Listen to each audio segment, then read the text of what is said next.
तो मूवी की first scene में हम एक मल्टीनेशनल बायो कंपनी को देखते हैं जो कि एक गोल्फ क्लब में एक फर्टिलाइजर का इस्तेमाल कर रहे होते हैं जो सर्दियों में जमी बर्फ को पिघलाकर घास को ताज़ा रखता है ताकि अमीर लोग पूरे साल गोल्फ खेल सके। अब हम डैन नाम के एक सिक्योरिटी गार्ड को अपने घर में राशन भरते हुए देखते हैं। असल में डैन एक रेडियो शो को रोजाना सुनता था जिसमें ये बताया जाता था कि कभी भी कोई भी मुसीबत आ सकती है और वो ऐसे ही अनदेखी मुसीबत के लिए खुद को तैयार कर रहा था। अब नेक्स्ट सीन में हम देखते हैं डैन टाउन के चक्कर लगा रहा होता है। तभी एंड्रू नाम का एक लड़का उसके गाड़ी के आगे आ जाता है। उसका एक्सीडेंट होने ही वाला था क्योंकि वो फोन यूज करके साइकिल चला रहा था, लेकिन वो बच जाता है। डैन एंड्रू को समझाता है लेकिन वो नहीं सुनता। अब हम एंड्रू को उसके घर पर देखते हैं। उसकी मॉम अभी तक घर नहीं आई थी तो उसकी बहन का बेबी सीटर उसे उसकी बहन का ख्याल रखने के लिए कह के घर चली जाती है। इधर डैन अपनी बेटी पैट्रिसिया को कॉल करके डिनर के लिए बुलाता है लेकिन पैट्रिसिया मना कर देती है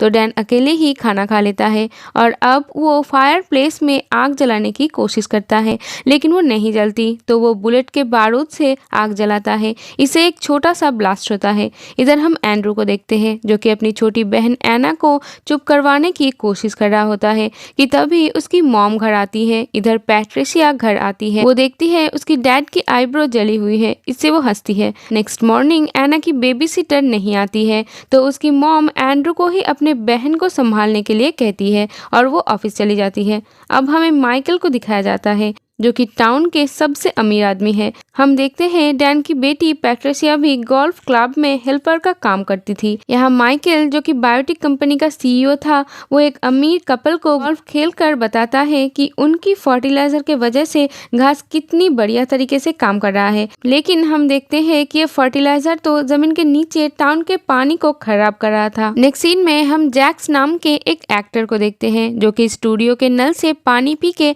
अपने घर के लिए सामान लेने जाता है। यहाँ हम देखते हैं स्टोर में रखे हुए फ्रूट्स और सब्जियों को भी नल के पानी से ही धोया जा रहा था कि तभी जैक्स को चक्कर आता है लेकिन वो इसे इग्नोर करता है और घर पहुंचने के बाद वो देखता है कि उसका दांत ग्रीन कलर में बदल रहे थे। अब वो देखते देखते ज़ोंबी में बदल जाता है और अपनी ही वाइफ को काट लेता है। इधर गोल्फ क्लब में माइकल और वो कपल मेन बिल्डिंग के तरफ जाते हैं जहाँ पर एक आदमी भागता हुआ आता है और कहता है कि उन्हें यहाँ से भाग जाना चाहिए। तभी हम देखते हैं सभी एम्प्लॉयज ज़ोंबी में बदल चुके थे और एक डॉग भी उस औरत को काट लेती है और वो भी ज़ोंबी में बदल जाती है। तो ये दोनों बिल्डिंग में जाके दरवाजा बंद कर लेते हैं लेकिन वो डॉग भी बिल्डिंग में घुस जाता है और उस औरत के हस्बैंड के पैर में काट लेता है। सारे ज़ोंबी भी दरवाजे की तरफ आ जाता है। अब तभी वो आदमी भी ज़ोंबी बन जाता है और माइकल का पीछा करने लगता है। इधर डैन को कॉल आता है जिसमें एक औरत उसे कहती है कि उनके पड़ोसी बहुत शोर कर रहे हैं, वो आके उन्हें चेक करे। अब डैन वहां जाता है। वो देखता है कि वो लोग बहुत अजीब बिहेव कर रहे हैं कि तभी वो औरत भी ज़ोंबी बन जाता है और डैन पर अटैक कर देता है। मगर डैन गाड़ी में बैठ जाता है और वो ऑफिस में कांटेक्ट करने की कोशिश करता है लेकिन कांटेक्ट नहीं हो पाता। अब वो पैट्रिसिया को कॉल करती है लेकिन वो फ़ोन नहीं उठाती क्योंकि वो भी ज़ोंबी से बचने के लिए एक रूम में फंसी हुई थी। इधर हम एंड्रू के घर पर देखते हैं। यहाँ एंड्रू की मॉम भी ज़ोंबी बन गई थी और वो इन पर अटैक करने आती है। अब एंड्रू डरकर घर से बाहर भागता है। उसकी मॉम भी उसके पीछे भागती है और डैन की गाड़ी से टकरा जाती है। डैन एंड्रू से कहता है कि घर के अंदर जाके दरवाजा बंद कर लो, लेकिन एंड्रू अपने मॉम को भी घर के अंदर लेके जाता है। अब इन्फेक्टेड लोग भी उसकी तरफ ही आ रहे थे मगर एंड्रू उनसे पहले ही घर के अंदर पहुंच जाते हैं। सभी इन्फेक्टेड लोग उनके घर के दरवाजे को जोर जोर से पीटने लगता है। अब एंड्रू 911 पे कॉल करता है लेकिन उससे मैसेज मिलता है कि इनके शहर को अब क्वारंटाइन कर दिया गया है। इधर हम पैट्रिसिया को देखते हैं जो कि एक स्टोर में छुपी हुई थी। अपने डैड को कॉल करती है। डैन कहता है कि मैं तुम्हें लेने आता हूँ, तुम मत घबराओ। अब डैन जैसे ही वहाँ आता है सभी इन्फेक्टेड लोग उस पर अटैक कर देते हैं लेकिन डैन किसी तरह पैट्रिसिया के पास पहुँच जाती है। इधर हम देखते हैं कि इस आइलैंड को शहर से जोड़ने वाला जो ब्रिज है वो ब्लास्ट कर दिया जाता है ताकि इन्फेक्टेड लोग यहाँ तक ना पहुंचे और अब शहर की लाइट्स भी चली जाती है। नेक्स्ट मॉर्निंग हम एंड्रू को देखते हैं जो कि अपनी मॉम को खाना खाने के लिए देता है। तो एनी भी उसके पीछे आ जाती है कि तभी उसकी मॉम एनी पर हमला करने की कोशिश करता है, मगर एंड्रू अपने मॉम को बाथरूम से बाहर लेके आती है, लेकिन तभी लिविंग रूम में रखा हुआ टीवी उसके ऊपर गिर जाता है और वो मारी जाती है। एंड्रू इससे बहुत दुखी हो जाता है। एंड्रू अपने कैट को दरवाजे के सामने रख देता है और वो एनी को लेकर दरवाजा खोल के छुप जाता है कि तभी सारे ज़ोंबी कैट के पीछे भागता है। अब एंड्रू घर के बाहर निकल आता है, लेकिन कुछ ज़ोंबी उसके पीछे पड़ जाता है। एंड्रू एक स्टोर में आके छुप जाता है, लेकिन सभी ज़ोंबी उसको घेर लेता है। इसी स्टोर में डैन होता है, जो कि स्टोर का दरवाजा खोलकर उसे अंदर खींच लेता है। अब एंड्रू डैन से इस आइलैंड से बाहर जाने का प्लान पूछता है। डैन बताता है कि यहाँ का ब्रिज तोड़ दिया गया है और पानी बहुत ही ठंडा है, तो हम तैर के नहीं जा सकते और जितने भी बोट्स हैं वो स्टोर रूम में ही है कि तभी एंड्रू के नजर पैट्रिसिया पर जाती है, जो ज़ोंबी बन चुकी थी। डैन बताता है कि ये मेरी बेटी है, जल्द ही वो ठीक हो जाएगी। इधर हम माइकल को देखते हैं, क्योंकि उस बायोटिक कंपनी को कॉल करके कहता है कि मुझे यहाँ से निकालो। कंपनी के लोग कहता है कि हमारा ऑपरेशन क्लीन अप जल्द ही शुरू होगा, एक्सपर्ट भी वहाँ पहुँचने वाले हैं, वो सारे डैमेज को भी ठीक कर देंगे। इधर डैन रेडियो पर आरजे पैट्रिक को सुन रहा है। उसे कॉल करके सब लोग वायरस के बारे में बताते हैं। उसे सिक्योरिटी मिनिस्टर का भी कॉल आता है, जो बताता है कि हम आइलैंड के लोगों को बचाने के लिए कुछ भी नहीं कर सकते। डैन उस आरजे को कॉल करके बताता है कि आइलैंड पे काफ़ी लोग हैं जो कि इन्फेक्टेड नहीं है, हमें तुम्हारी मदद की ज़रूरत है।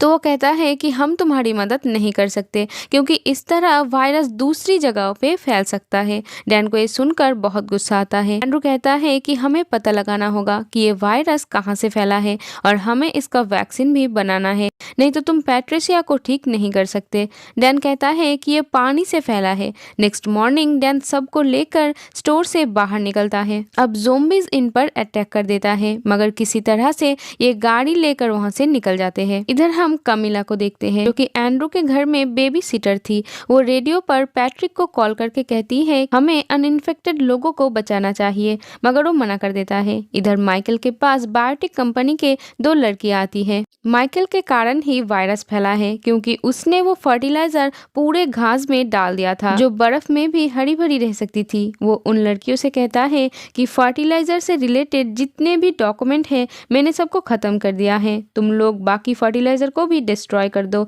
ताकि सारे सबूत मिट जाए। अब ये दोनों माइकल को एंटीडोट दिखाता है। अब माइकल उसे देख ही रहा था, लेकिन तभी वो दोनों माइकल को पकड़ के जबरदस्ती उसे वो फर्टिलाइजर पिला देता है और वो बेहोश हो जाता है। वो दोनों उसे ले जाता है और एंटीडोट वही रह जाती है। इधर डैन वाटर सप्लाई वाली जगह पर पहुंच जाता है। वो लोग एनी को गाड़ी में छोड़कर अंदर जाते हैं। पैट्रिसिया भागकर पानी के टैंक में कूद जाता है। उसको निकालने के लिए डैन भी अंदर चला जाता है। वहाँ पे एक और ज़ोंबी को हम देखते हैं, जो पैट्रिसिया के कारण डैन को कुछ नहीं करता, मगर एंड्रू के पीछे पड़ जाता है। इधर डैन पैट्रिसिया को बाहर निकालने लगता है, लेकिन तभी उसका हाथ निकलकर उसके हाथ में चला जाता है। इधर एंड्रू ज़ोंबी से बचकर गाड़ी में बैठ जाता है। डैन भी पैट्रिसिया को लेकर आ जाता है। अब एंड्रू पैट्रिसिया का फोन लेकर उसके टूटे हुए हाथ से उसे अनलॉक करता है। एंड्रू देखता है उस हाथ पर घास उग रहा है, तो डैन समझ जाता है कि ये वायरस माइकल के उस घास के वजह से फैला है। तो वो माइकल के घर जाता है। इधर हम उन लड़कियों को देखते हैं जो कि गोल्फ कोर्स में आकर एंटीडोट डालकर इन्फेक्शन खत्म कर देती है। इधर डैन माइकल के घर पर पहुंच जाता है। वो दरवाजे को नॉक करता है, मगर दरवाजा कोई भी नहीं खोलता। पीछे के रास्ते जाकर वो दरवाजे को खोल देता है। डैन पैट्रिसिया को किचन में बंद कर देता है। एंड्रू एनी को एक जगह पर छुपा देता है ताकि वो सेफ रहे। ये लोग माउन के उस डॉग को देखते हैं जो पूरी तरह से घास में बदल चुका था, मगर वो अभी भी सांस ले रहा था। तभी एनी की रोने की आवाज आती है। एंड्रू वहां जाता है, मगर एनी वहां नहीं होती। वो क्राउल करते हुए लिविंग रूम में चली जाती है। इधर डैन को यहाँ टाइम बम नजर आता है, जिसे उन लड़कियों ने ही यहाँ लगाया था ताकि सारे एविडेंस तबाह हो जाए। अब डैन भी यहाँ इन्फेक्टेड हो जाता है, मगर ज़ोंबी बनने से पहले ही वो बॉम्ब को बंद कर देता है। लेकिन उन लड़कियों को ये पता चल जाता है, तो वो चेक करने के लिए माइकल के घर में आती है। वो एनी को देखकर उसे फर्टिलाइज़र खिला देती है। तभी वो एंड्रू की आवाज़ सुनकर छुप जाती है। अब एंड्रू एनी को लेकर जाने लगता है तो वो लड़कियां उसे घेर लेती है और उसे फर्टिलाइजर खिलाने की कोशिश करता है, लेकिन तभी एनी एक लड़की को काट लेती है क्योंकि अब वो भी ज़ोंबी बन चुकी थी और डैन जो ज़ोंबी बन गया था वो दूसरे लड़की पर अटैक कर देता है। तभी वो एंटीडोट का बॉल एंड्रू के पैर के नीचे आकर टूट जाता है, जिसकी हवा डैन और एनी के बॉडी में पहुंच जाती है।